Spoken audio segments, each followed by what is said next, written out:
Okay, remember that they're changing my voice.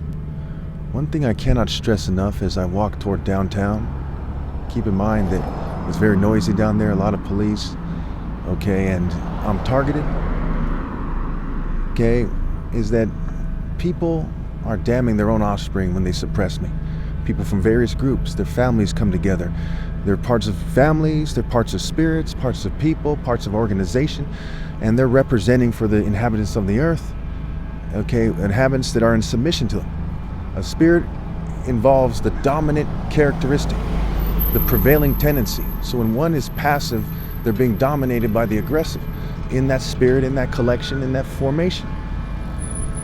So we see in Proverbs 13:6, for example, it says that righteousness guards a person of integrity, but wickedness overthrows the sinner. Again, righteousness guards a person of integrity, right? Martial art implications. And wickedness overthrows the sinner. So anyone who's cheating me out of my right to lead by default isn't a good person. They're being overthrown by their wickedness. And who are they following? They following Biden or Trump or some libertarians? Are they following their pastor that's allowed to preach, their imam, their preacher, okay, their rabbi? Who are they following? Some new age person, some cult person? You know, their football captain, their parents. That's why the word deal is lead scrambled, because they made a deal with the devil. Their wickedness in cheating me, right? Thou shalt not steal. They're cheating me out of my right to lead. And, you know, they don't know how to respond because they've been bred to be, you know, occultists, to be wicked, to giggle at the situation instead of to take it seriously. They've been bred to be red. It's that wordplay again.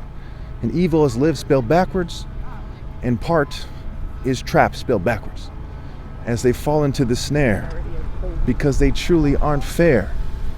It's pretty straightforward.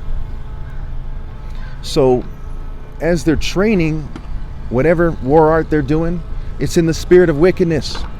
Suddenly those people who are in the spirit of a mere nation know that that's the case. Is their government corrupt? Are people getting raped and abused in their militaries and law enforcement agencies? Then what kind of spirit do they think they're in?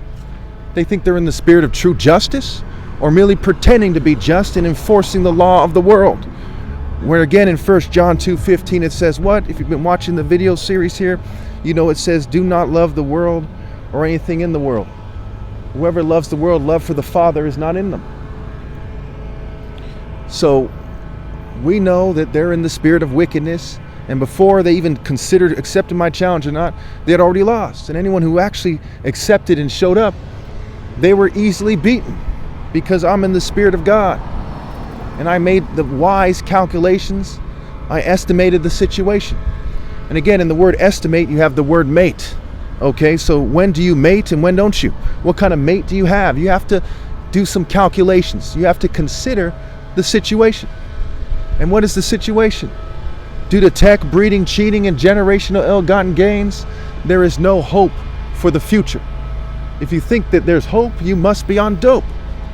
There's no other way to look at it. When you pray to God, does it save you from being evicted?